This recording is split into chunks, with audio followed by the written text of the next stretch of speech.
Not going to work the way I want it to, but now we're live. And then I'll just need the link to put in the Givebutter. Yeah, it's just taking a minute to load. Gotcha. Do you want me to Slack it to you or? Oh, Slack's fine. Not going to work the way I want it to, but now we're live. There's about a 30-second delay on the YouTube live. So, I mean, it's devastating, but.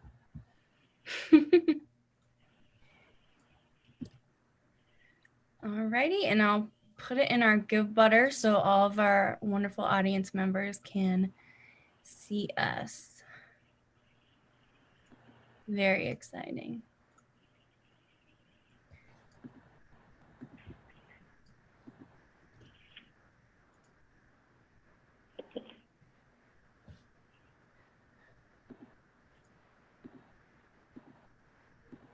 Alrighty, we are up on Givebutter. Thank you, Emily and Angelina. No problem. All right, Angelina, I will take back host for the event, and I will have my camera off while I'm sharing my screen, but once again, you can send me a chat in the Zoom. You can send me a text message if something comes up and you need some help. Okay, you're host now.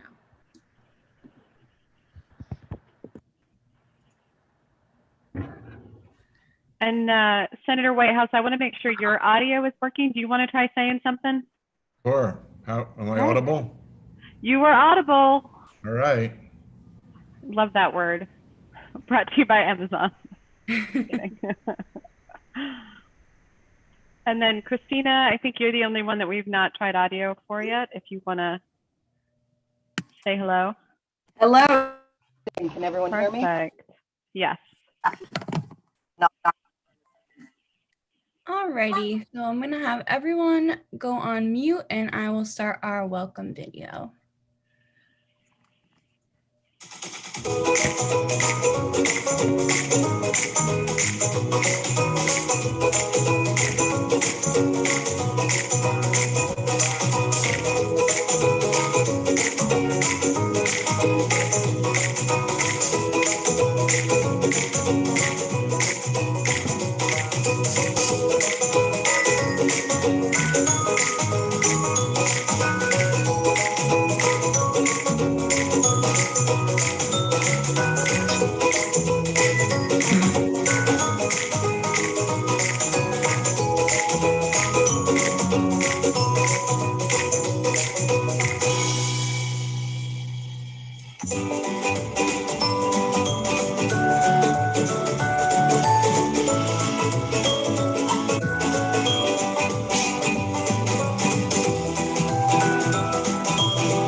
Hi, I'm Caitlin from Mary, and welcome to the Rhode Island Coalition for the Homeless Virtual Award Breakfast.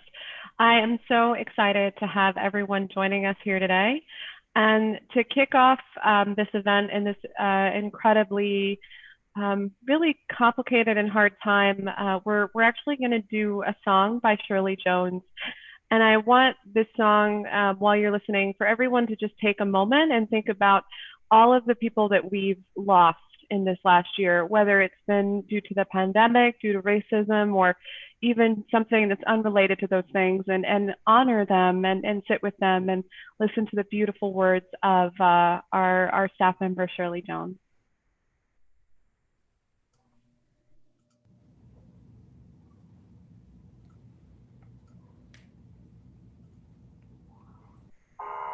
You're broken down and tired of living life on a merry-go-round, and you can't fight the fighter, but I see it in you, so we're gonna walk it out and move mountains. We're gonna walk it out and move mountains. In our eyes up, our eyes like the day, in our eyes up, our eyes on the flame, our eyes up, and I'll do it 1,000 times again. In our eyes up, high like the waves, in our eyes up, in spite of the air, our eyes up, and I'll do it 1,000 times again. For you, for you, for you, for you.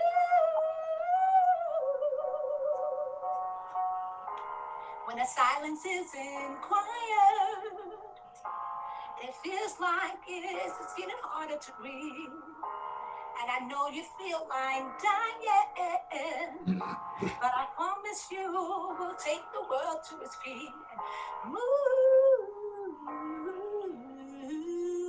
mountains. We'll bring it to its feet and move mountains. It will rise up, our eyes like the day, and our eyes up, our eyes on the flame, our eyes up, and I'll do it 1,000 times again. For you, for you,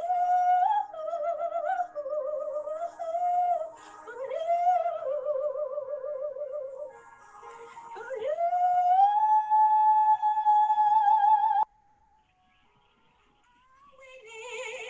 All we need is hope, and for that we have each other, and for that we have each other. Yeah, we will rise, we will rise, we will rise. Oh, we will rise. Our eyes up, our eyes like the day, and our eyes up, in spite of the air, and I will rise 1,000 times again. And we'll rise up, rise like the waves, and we'll rise up, in spite of the air, we'll rise up, and I'll do it 1,000 times again. For you, for you, for you, for you.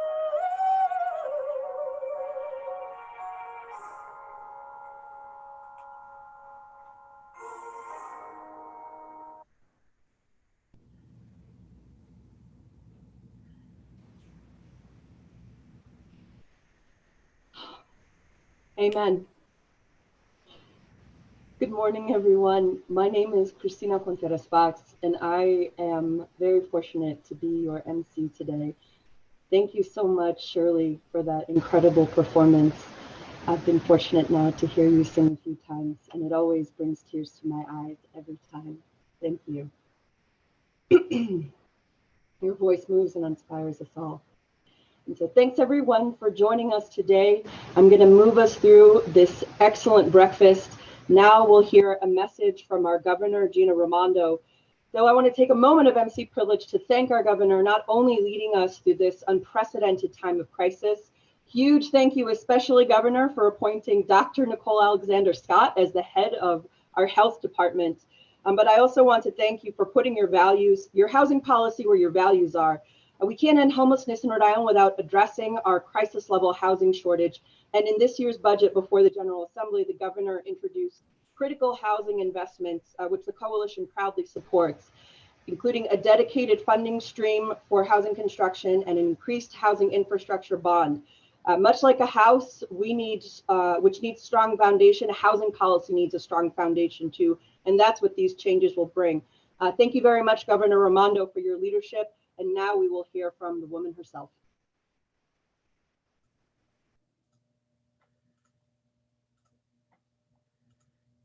Hi, everyone. I'm excited to join the Coalition for the Homeless today and honor those who've been doing exceptional work. I have to thank the Coalition, service providers, shelter staff, and everyone on the front lines of this pandemic. Your efforts during the crisis have been incredible. There's no question that housing and homelessness are some of the biggest challenges our state faced through this crisis. But the Coalition and their partners have done truly life-saving work to protect our most vulnerable Rhode Islanders. The Homeless Response Team was a great example of how the state and community can come together. We also launched a landlord challenge, which helped us match landlords who had units with people who needed them.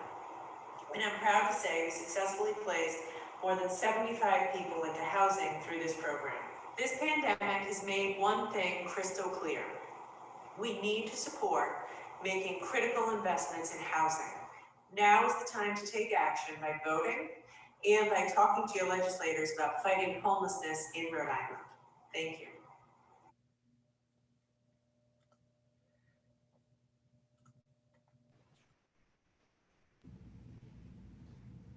Thank you very much, Governor Raimondo.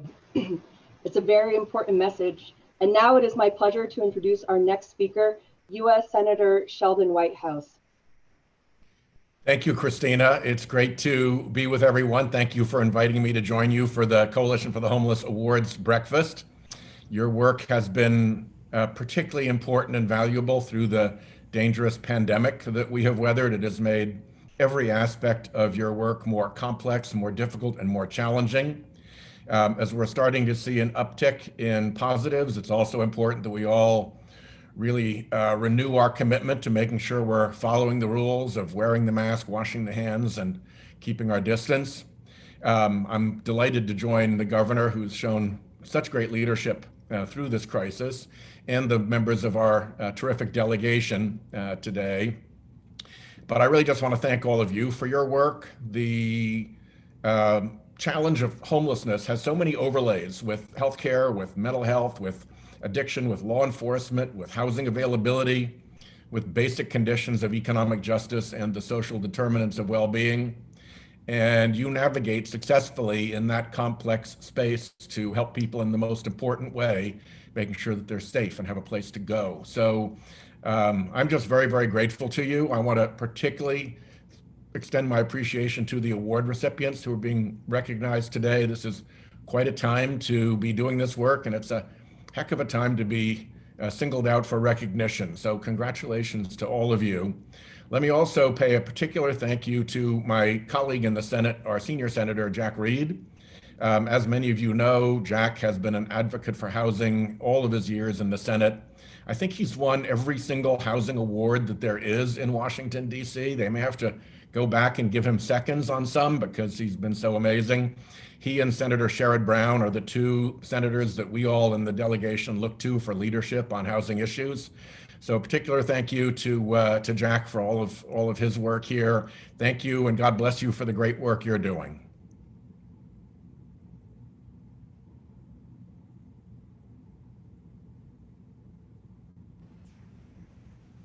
Thank you very much, Senator Whitehouse, and thank you so much for joining us today. There's the one technical difficulty, which is I had your biography as a PNG, which disappeared. But I want to say while we have you on, thank you very much for all of your advocacy, not only in the housing area, but in so many critical areas that our country needs right now. I like to think of you, Senator, as the senator who connects all the dots and really shows folks how we got from point A to point B to where we are now. So thank you for your advocacy and how you continue to speak truth to power. Very proud to be a Rhode Islander with this delegation. Thank you. That's really nice of you. Now on to November. Yes, now on to November. Everyone get out and vote if you haven't already. Remember, early voting has started in Rhode Island. You can go to town or city hall today, Monday through Friday, 8:30 to 4:30, and cast your vote. Get out and vote. Make democracy work to end homelessness. And now we're going to move on to a very, very important part of our program. So right now, many of us, including coalition staff, are staying at home. We're working remotely. We're keeping our social distance because that's what we've all been told is how we prevent this virus from spreading and from infecting and taking our loved ones. But there are many people in our state and in our country who cannot do that. They have no safe place to be in. And there are folks who are helping those people. They are our shelter providers in Rhode Island. Our governor and her message characterized their efforts as incredible and life-saving. I have nothing else to add except a profound thank you. Thank you, thank you, thank you. I mean, if you want to talk courage, there is true, and there are many of our providers who are being honored today for their work, but there is no better definition of courage than someone who shows up and helps every day, even though it is scary and even though they might be in danger because they know others are in danger, and that shouldn't be allowed. And certainly if you're in danger, you shouldn't be alone. So thank you so much deeply to all of our providers and to everyone who is helping those who do not have access to a home when that is something we need more than ever. And we have a short video for you to watch and enjoy. Thank you again to our providers, and take it away, Emily.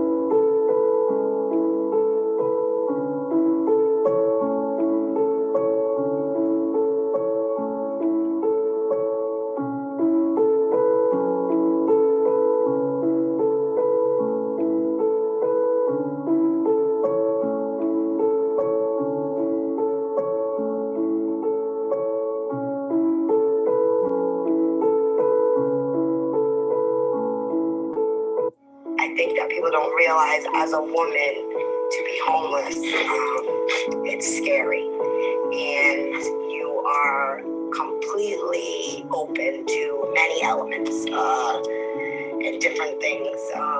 You know, there was a point in time where there's a place behind Water Place Park where I was able to lock myself in and sleep so I could feel safe. Then I went into Crossroads Women's Shelter, and I met the woman, Martina Java, from the May organization. And she said, if you get housing, I'll help you. So Kodak, I'm the first patient Kodak housed. And I've been housed since 2016. And, you know, that woman came through. She actually provided hope that, you know, somebody was going to be there for me and give me support. And I haven't had that. So it was nice. It was nice.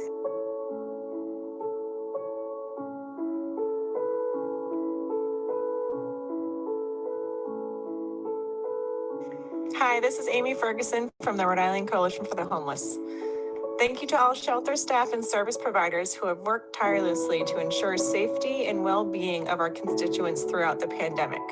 When COVID-19 first began to impact our system in March of 2020, shelter staff and service providers throughout the state immediately jumped into action and began to adapt.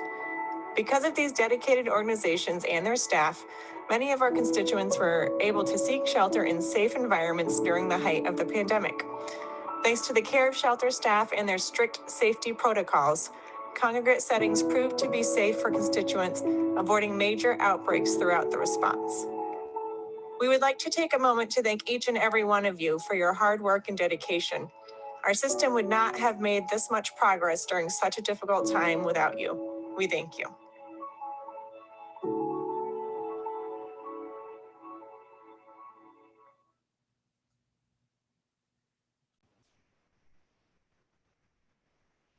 We thank you from the bottom of our hearts. It is a pleasure and a privilege to do this work with all of you.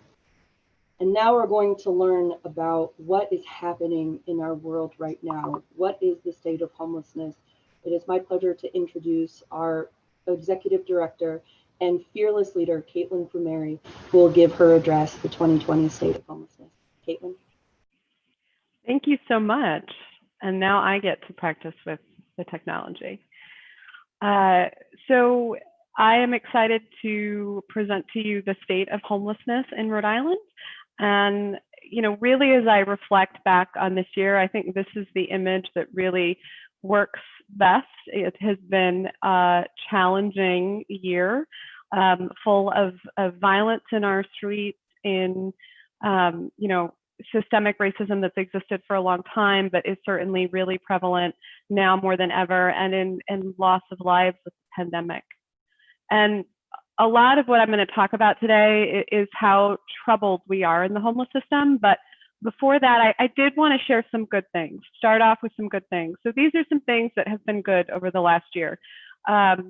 We can now bill Medicaid for some home stabilization services. That's another funding source for our service providers. We have an increased focus on housing at the state and local level. Governor Raimondo and Christina spoke of that. We have fair chance licensing passed by the General Assembly, the Landlord Incentive Fund, and most recently awards in the state for the Runaway and Homeless Youth Program. So these are all some good things and progress that we're making, and it's not enough, but it can help. And the last good thing, at least for me personally this year, is I got a dog. I promised some of you that there would be puppy photos. You can see Lizzie here on the right helping me prepare these remarks. She's been an integral part of this presentation. So before I dive into the statistics, I thought I'd at least share some dog photos. So now I'm going to talk a little bit more seriously about homelessness in our state. It is getting worse, and really it's because of the gap between income and what housing costs in our state. And there is currently no city or town in Rhode Island where a renter with the median income in our state can rent an apartment. Not a single state, not even Central Falls. And so what does that mean? If you were making the Rhode Island minimum wage, which is, you know, roughly $512 a month, you would need to be making, to afford an apartment, which you could afford would be $512 a month. So nowhere in this state, if you search on Trulia or Craigslist, will you find an apartment, 2-bedroom for your family for $512 a month. You can't even afford with a private sector wage to afford that $1,600 apartment, which is the average 2-bedroom, let alone actually purchase a home. And when we think about income, when we look at the homeless system, it's much more devastatingly low. So we see about 1/3 of our families have absolutely no income when they come into shelter. And then the next highest prevalence is really in that 6,000 to 12,000 range. Imagine raising your family, your kids, on between 6,000 to 12,000 annually in today, not in 100 years ago when a loaf of bread was 10 cents. And what we're seeing in this data, comparing this year to last, is that we're seeing an increase in families' incomes. And I think this is a sign of how devastating the affordable housing crisis is in our state, that we are seeing more families with higher income because even they cannot afford an apartment in their community. And it's a similar trend, although less dramatic, with our individuals, single adults who are not necessarily in a family, but still who are working, who can work, who will work. And now I'd like to talk about homelessness over time. And you can see in this chart, the blue kind of greenish line is those residing in shelter, and then the red is our unsheltered. And this is an annual number. And you can see that it's declining, which is good, although shelter rates are a little bit misleading because really it's about how many shelter beds you have and not necessarily how many people are truly in need. And I think that's why the increase of people living outdoors and in places not meant for human habitation is so devastating, which is a 94% increase from 2020 to 2016. And when we look at those numbers by population, we see something even more terrible, which is that our families experiencing homelessness are increasingly staying outdoors. So we have families in Rhode Island in 2020 living in cars, living in campgrounds, living in parking lots, living outside with children. We also have children who are not in a family living outside or in shelters. And so that's an unaccompanied child. You might call them runaway youth, maybe it's from foster care or group home, but these numbers are increasing. And we don't talk about youth as much as we should, because that is something that we also are seeing increased youth homelessness, both for 18 to 25-year-olds and below 18. So what can we do with this? I promised I'd talk about some of the solutions. Well, first, we need to invest in youth programming and housing. They truly are the promise of our future. And if we are not investing in them now, it's not going to get better. We also need to increase investment in affordable housing. The bond, affordable housing bond, and dedicated funding stream both need to be in the state budget. And lastly, really allowing for a living wage. If people can afford to rent apartments in their community, they're not going to experience homelessness. So if we can pay people a higher living wage, it magically gets better because they can afford to live and be well. So now I'd like to take a moment and talk about our front door. And this is the front door into the homeless system. And in more technical terms, it's called our coordinated entry system. And currently it is operated in partnership with Crossroads Rhode Island, the Coalition, and the Rhode Island Continuum of Care. And I want to take a moment and thank all of them for their work in making this happen. It's been a project that's evolved over time. And what I'm going to talk a little bit now is when somebody presents to the homeless system, kind of what happens and what that looks like. So we have an assessment that's done when somebody enters into the homeless system. And this is typically done by Crossroads, or it could be done by an outreach worker. And as you can see, there's a dramatic number of people presenting each month that are seeking shelter or housing supports because they're facing homelessness or housing insecurity. And this changes dramatically month to month. So this is not something that is kind of consistent. You can have any number of economic drivers or a pandemic that will really impact why someone might need to lose their housing and come into shelter. So what happens when someone presents to that front door? Well, the first thing that we try to do is prevent homelessness. And I think that this is something that Crossroads Rhode Island and the number of other diversion providers across the country really understand that an ounce of prevention is worth a pound of a cure. And this means even more when we're in a pandemic. And so it's powerful that they are diverting and supporting as many families as they can from avoiding homelessness. But as you can see, if we have 50 on average coming in families a month, that 14 people is not enough. And that really means that we need to be investing in this. We need to be having more services and rental assistance for providers.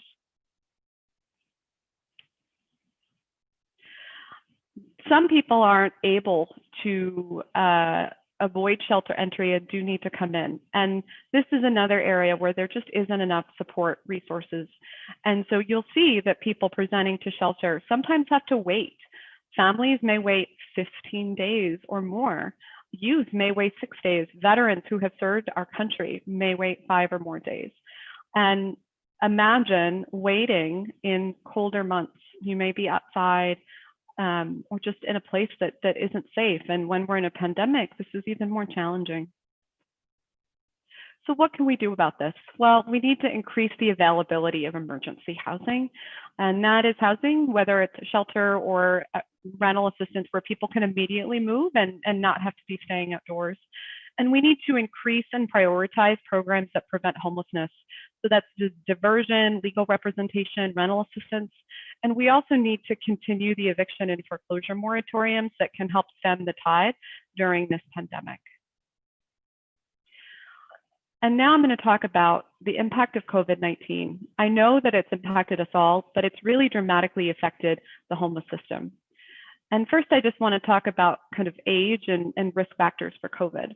So here you can see that we have a wide distribution of different ages that are in our homeless system or living outdoors, including 154 children under the age of 5 in shelter and 13 children under the age of 5 who stayed outdoors. We also have a number of people that are elderly, and we have a population that is at increased risk for chronic health conditions, developmental disabilities, and physical disabilities. What does this mean? It means that there's a higher incidence of COVID-19, and they're at higher risk for complications. The state of Rhode Island has a data warehouse ecosystem, and the Coalition for the Homeless and our database partner with them and collaborate with Medicaid, Department of Health, and all the other stewards of that system. And they've been tracking homelessness and COVID, and this is some of the data. We're lucky to report that 22% of our population has been tested, but 260 of those, of that larger group, have been testing positive. That's a significant number for our community. That's 8% of the larger homeless population in the time periods we reviewed. And one thing I'll share is this data is through July 2020. This isn't reflective of our most recent data, which is showing an uptick in our system. We talk about this in our weekly Wednesday meetings. What's our latest test results? And we're seeing an increase in persons testing positive for COVID. And it's particularly challenging in the homeless system where there's more congregate settings and you don't have a home to return to. And certainly we also see higher hospitalizations with our populations because they have a disability. So this is of the hospitalizations, we do have a large number that are that do have a disability, and that can lead to all sorts of challenging health outcomes as a result of the pandemic. And this is a dashboard when you work with a partnership that just spells a little bit more into the data. And I will say that these slides will be available to you on our website if you want to explore them at a slightly slower pace and digest it. But this is just some information about our data warehouse. So what can we do about COVID and the homeless system? We need to maintain safety and continue a lot of the initiatives that we're currently doing. I also think we really need to seriously consider hazard pay for our shelter and outreach workers. They're putting their lives at risk every day, and we need to compensate them for that. And I also think we need increased COVID testing with faster results and hopefully a dedicated contract tracer for our system, because it is just a lot more complicated than the general population.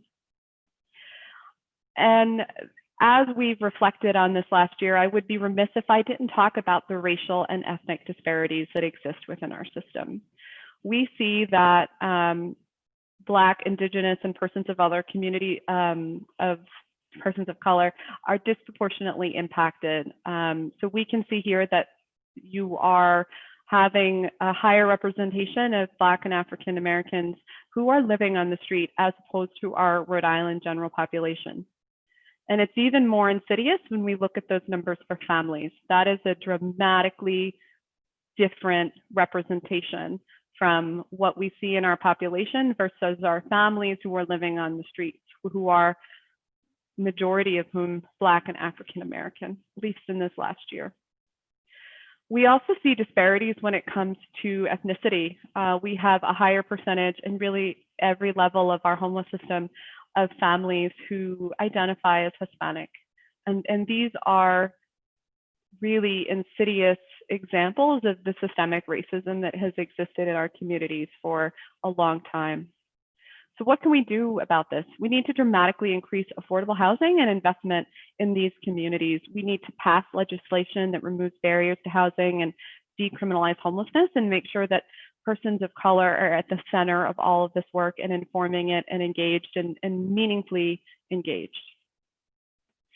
And lastly, I want to talk about places not meant for human habitation. You've heard me talk a couple of times during this address about those living outdoors, and we are really at a crisis point for this in a level that I've not seen. So first, I want to explain, for individual adults in particular, we have seen a decline of shelter beds. And this is because of COVID. We've wanted to make our shelters safer, so we have reduced the number of beds, which has led to a loss of about 146 beds. And we're now planning as a system for winter, but we don't know how many beds are going to be online for this winter. And what we have is 325 plus people right now in Rhode Island staying outside. This includes families, this includes individual adults. This is a 92% increase from last year. And we need to ensure that this winter that they are not unsafe due to a pandemic, unsafe because of cold weather, unsafe because they don't have access to home and support that everyone has a right to. So what can we do about this? I need the state and our partners to stand up at least 200 beds right now of temporary and safe housing. And we're trying to work with the state and cities and towns to work on this, but we need all of your help to raise awareness about this issue. We also need to continue rent and innovative programs like the Landlord Incentive Fund. So lastly, I'll just ask, will you help us? I think I've laid out a lot of hopefully powerful and actionable solutions throughout this address, but we need you to get involved. We need you to get out and vote. We need you to speak with your elected officials. We need you to donate to some of the fabulous shelters and providers and partners that we've talked about through the address. I need you to donate to us and help us advocate for solutions that work. And remember that nobody can do everything, but everybody can do something. So please, will you help us and work together to end homelessness in Rhode Island? Now I have to figure out how to unshare. Thank you so much, Caitlin, for that very powerful presentation. We didn't end up at this moment of crisis by accident. And I truly appreciate you making anti-racism and racial justice the center point of this presentation, because racism and bigotry truly paved the way for the situation we are in now.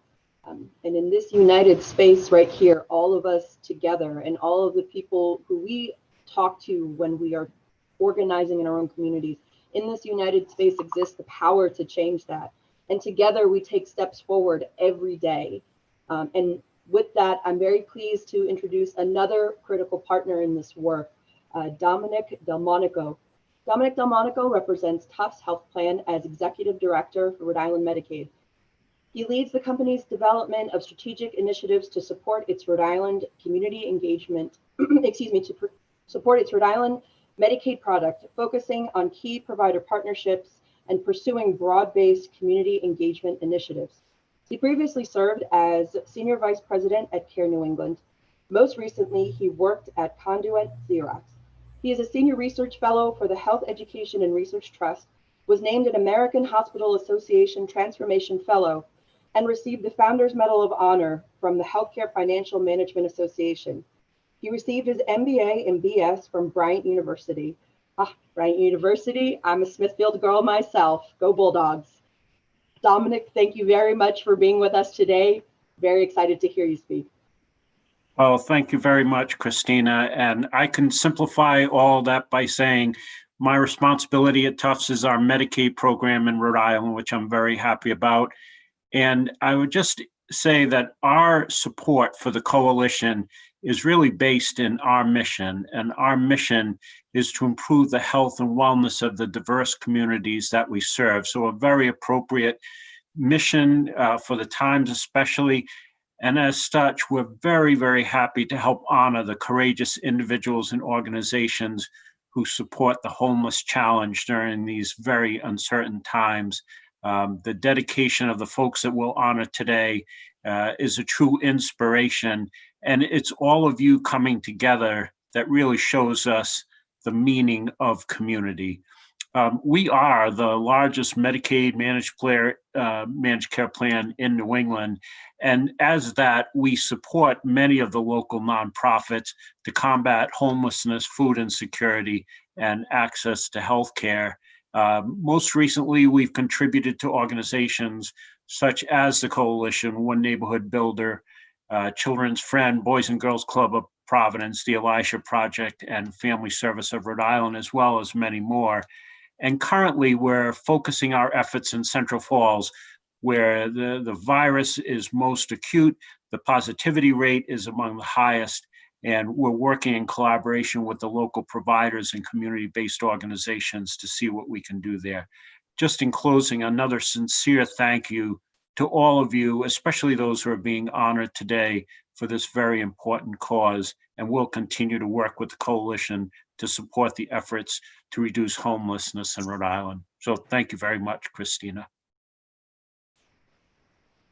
Thank you so much, Dominic. Thank you for your remarks, and thank you for being here today. Your partnership is critical. I mean, housing is healthcare, and healthcare is access to safe, secure, affordable housing. Yes. So now we come to my favorite part of the breakfast, which is honoring truly incredible people. So many of you know our theme is a celebration of courage, and that theme almost goes without saying when you look at whom we're recognizing today. The team at Project Weber Renew, Nancy Kelly, Sarah Malucci, and Elizabeth Vioto. Muchas, muchas, muchas gracias to all of you for your dedication, your tenacity, your courage, and your compassion.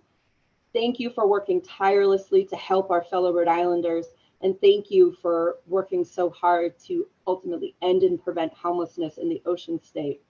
And speaking of going, it almost goes without saying, I'm about to introduce someone who probably needs no introduction, our senior Senator Jack Reed. So many of us are familiar with the committees Senator Reed sits on and so much of the great work he's done for Rhode Island, but I want to brag a little bit about the work the Senator has done in this moment to come to our state's aid and the country's aid through the coronavirus pandemic. So Senator Reed was part of a bipartisan working group which drafted the Coronavirus Aid, Relief, and Economic Security, the CARES Act, and also successfully led efforts to create the $150 billion Coronavirus Relief Fund to help states combat COVID-19. Now, a really important piece of that to know is the coronavirus relief funds included a $1.25 billion small state minimum that was only there because of the efforts of Senator Reed. He is always looking out for Rhode Island, always making sure that our state has the funds it needs to help folks and to address challenges and get us through ultimately this time of crisis. He also introduced legislation to ensure Rhode Island, could address an oncoming potential avalanche of foreclosures. He introduced legislation to create a $75 billion housing assistance fund to, as I said, prevent a wave of foreclosures in communities hardest hit by COVID-19. And he was also one of the first senators to co-sponsor the Emergency Rental Assistance and Rental Market Stabilization Act, which establishes a $100 billion rental assistance program.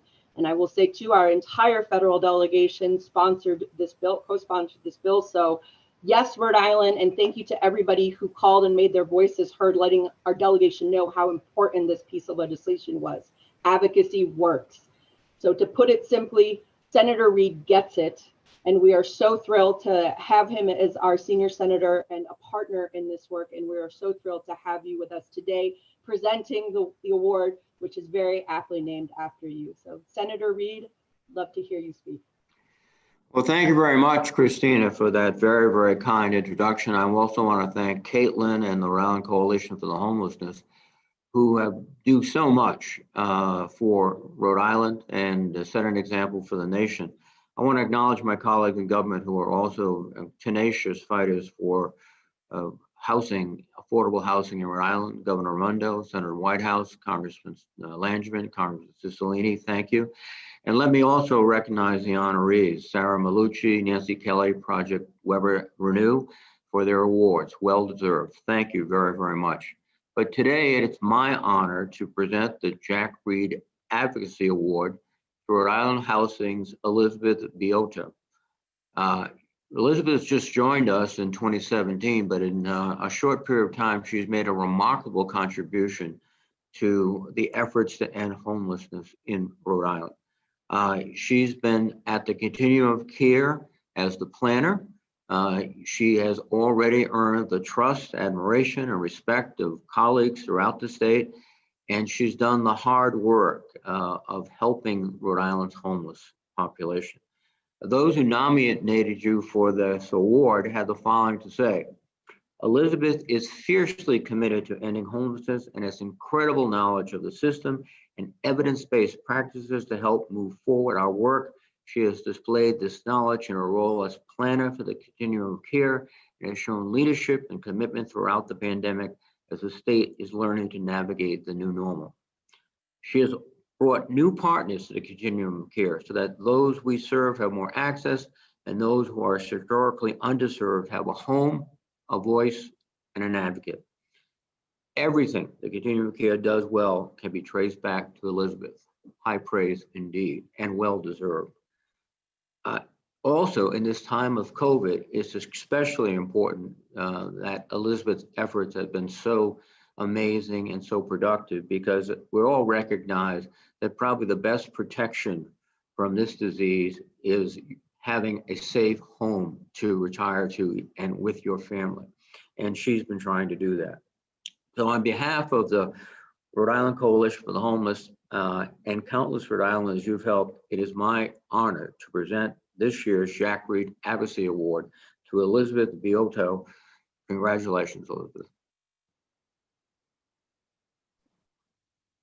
Oh, thank you so much, Senator.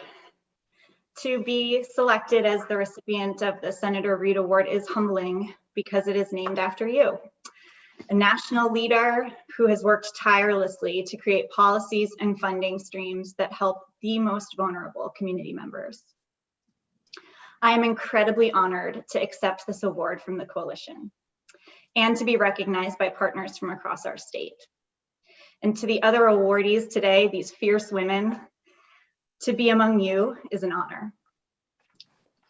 To my colleagues and team at Rhode Island Housing, the board of directors of the Continuum of Care, my family and friends, thank you all so much for your support. And to Zach, Frankie, and Johnny, thank you for being my loves and grounding me in the wonderful reality that is our lives together. Like so many of you joining us today, I believe in my core that affordable and safe housing is a platform to success for every person. I also know that homelessness is a solvable problem. It is a problem that requires partnership, collaboration, passion to solve. And the COVID-19 pandemic has made our work harder. It has exacerbated the situation of homelessness that was already a matter of life and death.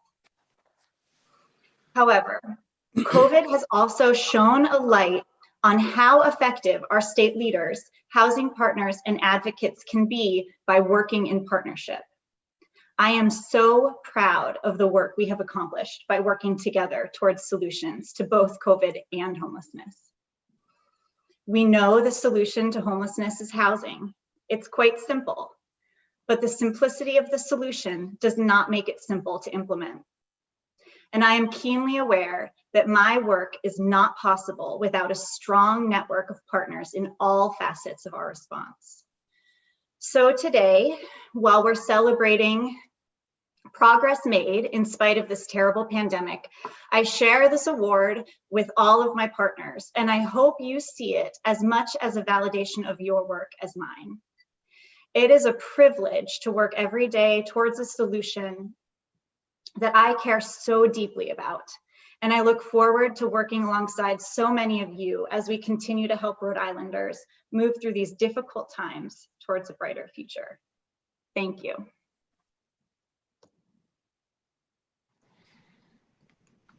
Congratulations, Elizabeth. Very, very proud to present this award to you. Thank you for all of your work. It's really an honor to do this with you. And so now we'll move along to the next award. It's my pleasure to introduce our presentee, who is my congressman and the coalition's literal office mate, our literal neighbor. So it's been a while since we've seen you at the office, but pleasure to introduce Congressman David Cicilline. Congressman, I think it's very appropriate for you to present this award to Sarah Mallucci, because I know you both to be incredible fighters who never ever give up when it comes to helping people, and are certainly never shy about using your voice to advocate for others in need. So thank you for being here with us, and the floor is yours. Thank you, Christina. I'm really delighted to be here, delighted to be with you and all of the wonderful advocates on this Zoom, and of course with my colleagues, Senator Reid and Congressman Langevin. Thank you to the Rhode Island Coalition for the Homeless for inviting me to say a few words today, and for all of your tremendous work during this really difficult time for so many Rhode Islanders. It's an honor to join you and so many folks across all sectors dedicated to ensuring that every Rhode Islander and every American has the opportunity to live their life with dignity, regardless of their housing status or socioeconomic condition. And as our nation and state continue to navigate the unprecedented challenges of the COVID-19 pandemic, their work has never been more important. Throughout this pandemic, we've seen time and time again the devastating impact that the coronavirus has had on marginalized populations. The work that the coalition and your local partners are doing to protect our most vulnerable communities is literally saving lives and so critical in the fight to contain and ultimately defeat COVID-19. I'm pleased to join all of you today to celebrate your heroism and to acknowledge those who have worked tirelessly over the years to combat homelessness.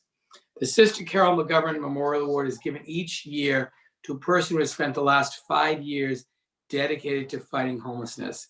Past honorees have displayed extensive depth and breadth of service through direct interventions with homeless individuals, and advocacy for social change, and a commitment to the empowerment of those who are poor and homeless. This year, I'm proud to present the Sister Carol McGovern Memorial Award to Sarah Mallucci of House of Hope CDC. Sarah is a street outreach worker and social worker who has worked among the homeless community for the past 5 years. As the outreach program manager with House of Hope CDC, supporting the PATH Street Outreach and Shower to Empower programs, Sarah also assists in facilitating interdisciplinary courses on homelessness with the Rhode Island College School of Social Work and the Warren Alpert Medical School at Brown University. She's a lifelong Rhode Islander, and I'm proud to say a resident of the 1st Congressional District. It's my great honor to present the 2020 Sister Carol McGovern Memorial Award to Sarah Mallucci, and in doing so, reminding everyone of the extraordinary life and legacy of Sister Carol McGovern, who I had the privilege of knowing and who impacted the lives of so many people over so many years. So congratulations, Sarah. Good morning. Thank you very much, Congressman Cicilline. I'm honored to be here with you all this morning, and very much uncomfortably humbled to be receiving this award. Very thankful to our colleagues at the Coalition for bringing us here together and for being a real anchor institution for many of us this year, certainly being no exception. In spite of all of this, it's hard for me to feel celebratory today. As Caitlin mentioned, right now, as we sit here, wherever you are, we're surrounded by 300, 400, 500 Rhode Island neighbors who are sleeping outside every night. That's an estimate that's 2 to 3 times higher than our usual unsheltered count at this time of the year. That doesn't factor in the hundreds more who are in shelters, couch surfing, or barely scraping by in cheap hotels. Please let that sink in as we continue hearing about this amazing work today. The threat of a global health crisis and the destructive forces of racism and classism and fear of our neighbor are made infinitely more complicated by the crises that these individuals and families are courageously surviving each and every day. If this is you, I hope these meager reflections remind you that you are seen and loved. Blessed are the poor, the ones who have no wealth, no safety net, no job title, no academic degree to hide behind, who know and speak the ground level truth.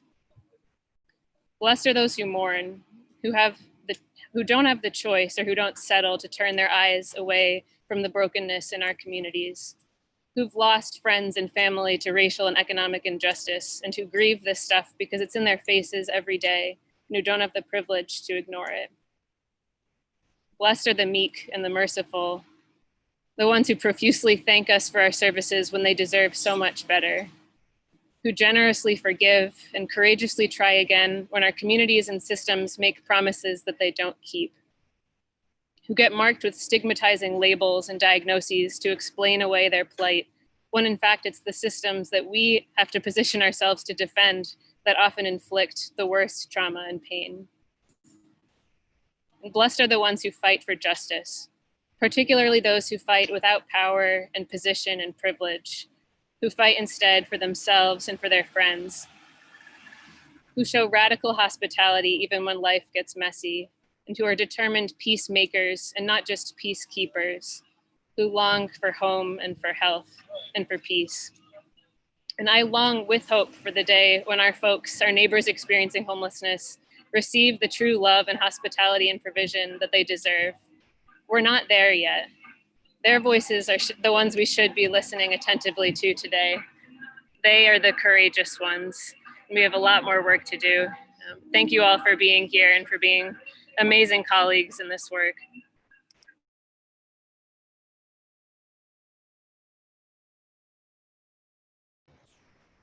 Thank you so much, Sarah, for that dearly needed and powerful speech. I think we are all seeing why you received this award. Thank you very much for holding us accountable and for calling attention to something that always needs our full attention. Thank you very much for your work, and thank you for being with us. Congressman, thank you also for being with us here today. And now we move through to, excuse me, our next presentee with Congressman Langevin will present the Sister Judy Soares and John Cohen Memorial Award for Direct Service to one of my heroes, Nancy Kelly. A little bit about our incredible congressional representative from CD2, Congressman Langevin, recognized as a national and party leader on national security, health, and cybersecurity. Congressman Jim Langevin has dedicated his many years of public service at the federal and state levels to the hardworking citizens of Rhode Island.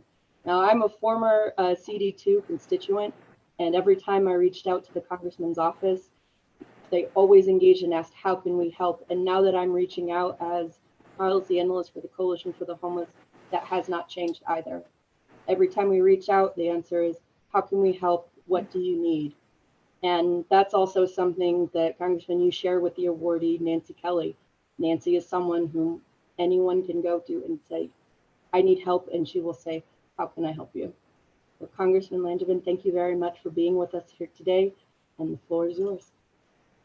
Well, Christina, good morning, and thank you so much for the kind introduction. And I also want to just take a moment to thank the Rhode Island Coalition for the Homeless and all the awardees, Elizabeth, Sarah, and Nancy on the awards today, and really just thank the Rhode Island Coalition for the Homeless again for the extraordinary work, the tireless efforts in helping our state's most vulnerable populations. I'm inspired by the incredible big hearts you have and the passion that you bring to helping people. It really makes a difference, and again, inspires all of us. So I'm proud to be here today with my colleagues, and we recognize our senior Senator Jack Reed, my colleague in the 1st Congressional District, Congressman Cicilline. And let me just say how proud I am to present the Sister Judy Soares and John Cohen Memorial Award for direct service to Nancy R. Kelly for her work as a statewide outreach specialist working with Better Lives RI, Thrive Behavioral Health, and SOAR Works. Throughout her distinguished career in education, Nancy's passion for public service and innovative methods helped to improve her community in and out of the classroom. Nancy brings the same initiative and collaborative approach to her advocacy, working tirelessly to improve outcomes and achieve SOAR success for her clients across Rhode Island. Truly inspiring. One story that I've heard from Nancy illustrates her guiding philosophy. So, and I'll share this with you all. When she was 7 years old, she organized her neighborhood to come together to celebrate the life of her brother's grasshopper. And through this experience, Nancy began to understand the fragility and the value of each life, as well as the power of a community that listens and collaborates. So these lessons informed her future career and shaped her work in both education and outreach. So I have the utmost respect and admiration for Nancy, and I'm honored to be presenting this award to her today for her unparalleled service to her community. Congratulations, Nancy. We're so proud of you and proud to be with you today, and you certainly deserve this outstanding award. Oh, Nancy, you're muted. You want to unmute yourself there. We want to hear every word. Thank you. Is that better? You got it. You're there. Thank you, Congressman. We've crossed paths at different educational things across the years and House meetings and so forth. So it's wonderful to be with you today and to be celebrating with the Rhode Island Coalition. And it's such an honor to be with other people supporting homelessness from different directions. I'm passionate about being an outreach worker. People come to me and come to you, those of you who are out here with me, and they say, what do you do when you do outreach? And they're thinking, maybe I'd like to do it, but they're looking for some model or some template. And it's so singular. The stereotype is that all people that are homelessness with the same physical look from the outside are similar. And there's such a variety and there's such a difference. And it's almost like a curriculum of one, each individual that you meet. As a former educator, I meet many special education adults out here. And they share that with me, or like you in your work, you recognize some things that are clues to what's going on, and people don't understand them. I don't mean to single out a group because we're better than that, all of us here, but I do want to tell you one thing that happened last week without honoring HIPAA and honoring all the confidential things we have to do. I'll speak generically.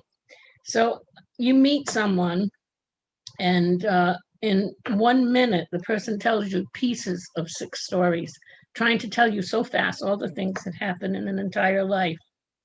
And so when you say, what does an outreach worker do? You listen. Number one, you listen and you be there in the way that you can, not for a long time, because that would be upsetting to the individual. It certainly would impact me and everybody here.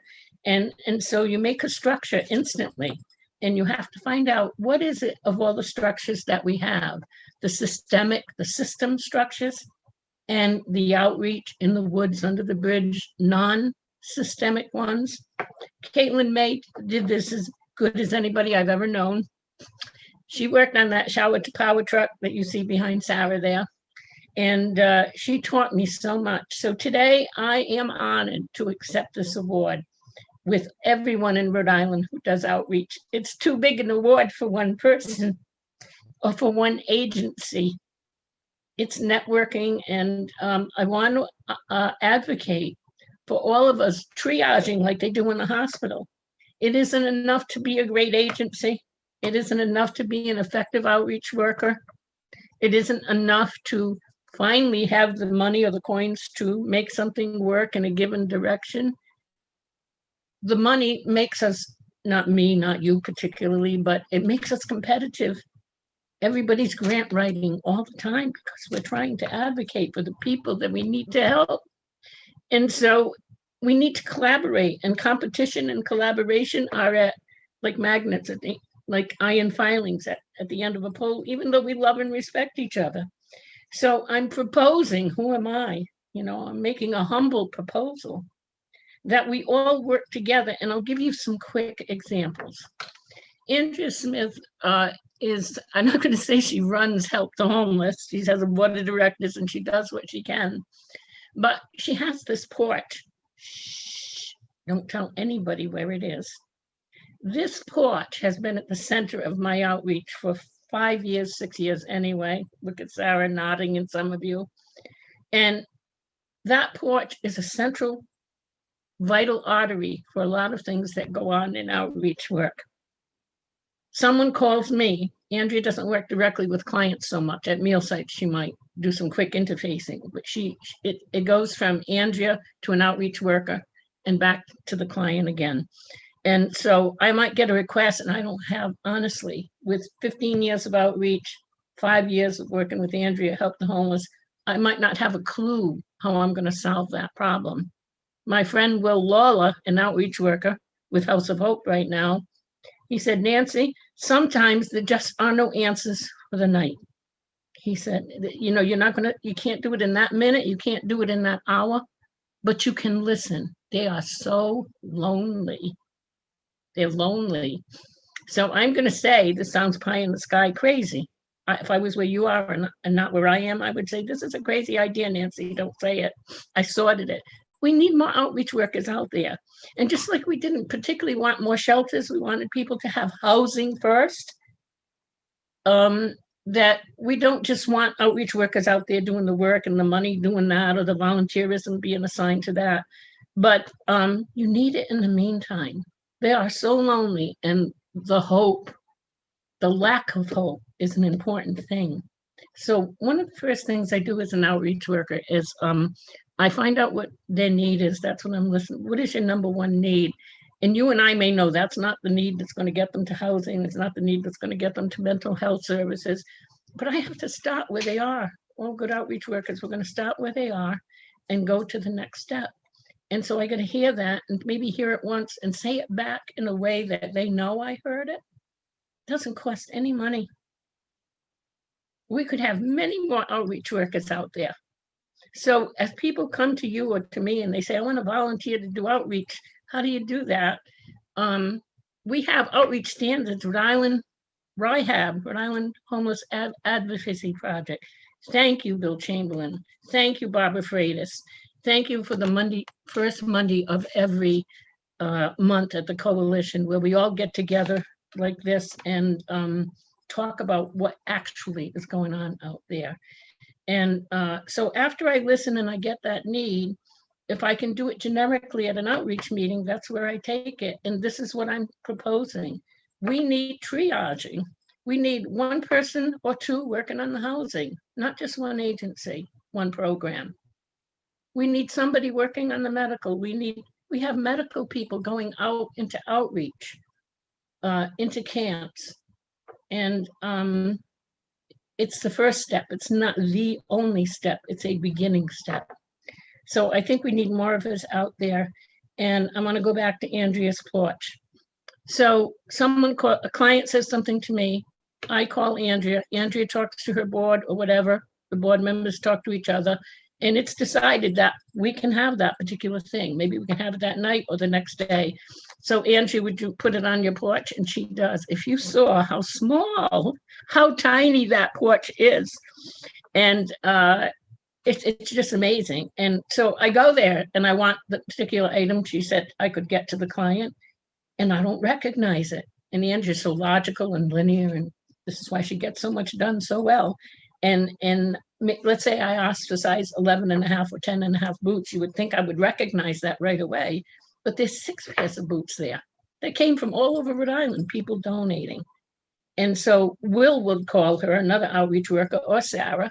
Somebody needs something. I'm going into Piker or an agency, Riverwood Housing First, Kent, Thrive, and I pick it up on the way to the agency. So you have an agency working with 1 or 2 outreach workers, and the collaboration is incredible. Then when we go to a piece that's much more complicated than food or clothing or tents or backpacks, and you have 3 or 4 people working together. So thank you, Sarah. Thank you, House of Hope. Thank you, Project Weber. Thank you, Lily Rivera. I don't know what I'd do without you. You're not here, but you share this award with me. And so I'm accepting this reward on behalf of all outreach workers that we have now, the ones that are coming and the ones who left. Paul Petrie wrote a book. Am I done? Oh, sorry. Sorry, I apologize. I thought you were wrapping, but thank you so much, and thank you for those very kind words about Weber Renew, because it is time for us to present the next award. Thank you for queuing me up absolutely perfectly, because it is time for us to present the Impact Award to this year's recipient, which is Project Weber Renew. So Project Weber Renew, excuse me, maximize and lost my notes. Here we are. So it is my deep honor to present the Impact Award to Project Weber Renew. They provide a full range of harm reduction, recovery, and basic needs services to all folks, men, women, and the trans and gender nonconforming and non-binary community. These services include peer-led street outreach, basic needs, HIV testing and prevention, needle exchange, and support groups. Project Weber Renew meets people where they're at without judgment, without throwing up barriers, but with intention to support and to help that person, no matter who they are or where they come from. That has a real impact, no matter the situation, but that impact gets magnified fourfold, tenfold, enormously fold in a crisis such as this. Even in the darkest moments, Weber Renew never close their doors. They're open as I speak.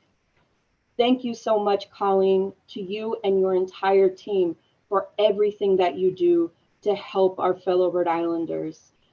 Y'all are my heroes, and it's an honor to be able to present the Impact Award to you, to Project Weber Renew. Colleen?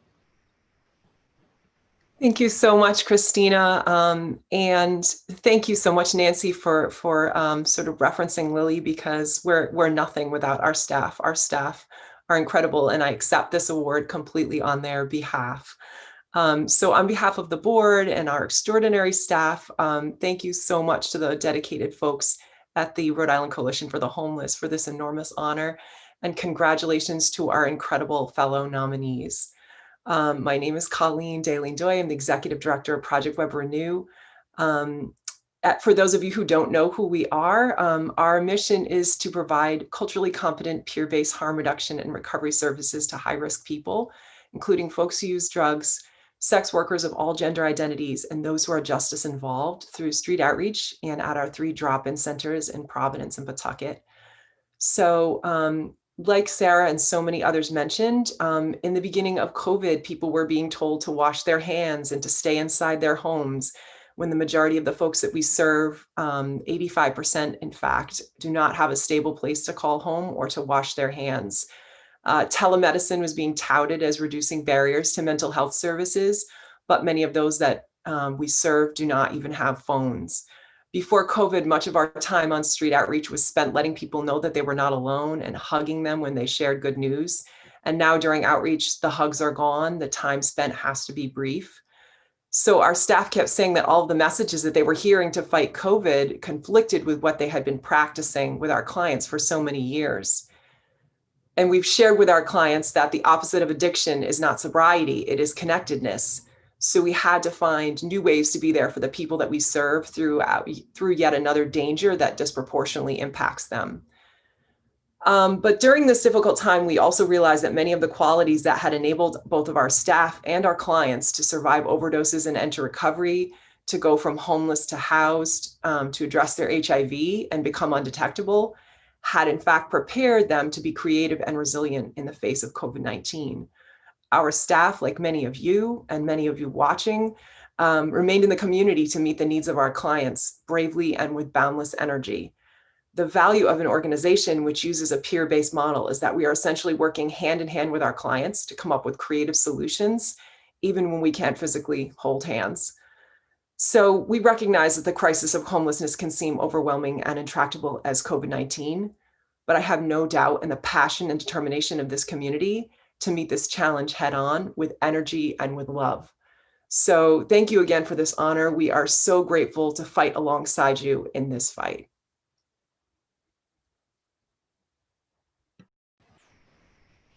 Thank you very much, Colleen. Thank you to you and the entire team at Project Weber Renew. And I want to take one last moment of MC privilege and give a huge shout out to the phenomenal, the iconic Lily Uribera. I got to work with Lily through our Voices of Homelessness group, which is the Speakers Bureau of Rhode Islanders, all of whom have lived expertise on homelessness and housing instability, who share their stories to not only educate folks on what actually happens when you experience homelessness, what it actually is and what it's actually like, but they use that story to educate and advocate for the much needed change that we need. And Lily is an incredible person who I feel so grateful to work with. Her power, not only of her story, but what she has done to give back to the community is a model to us all. So, but that could be said truly of all folks who are being honored today. Thank you very, very much for the work that you do. And now we come to the time where we all say adios.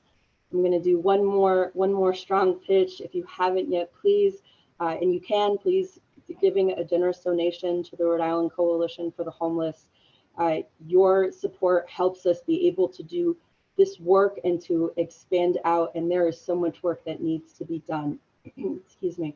But thank you all today for coming. Congratulations again to our incredible awardees, Elizabeth Biotto, Sarah Malucci, Nancy Kelly, and Project Weber Renew. Courage to me means knowing there's danger, even feeling afraid, but going on regardless.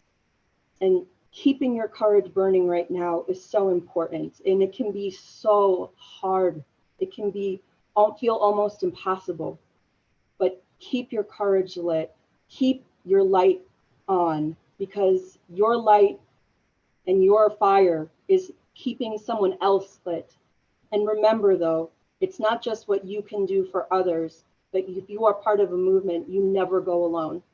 Let's all keep our courage burning.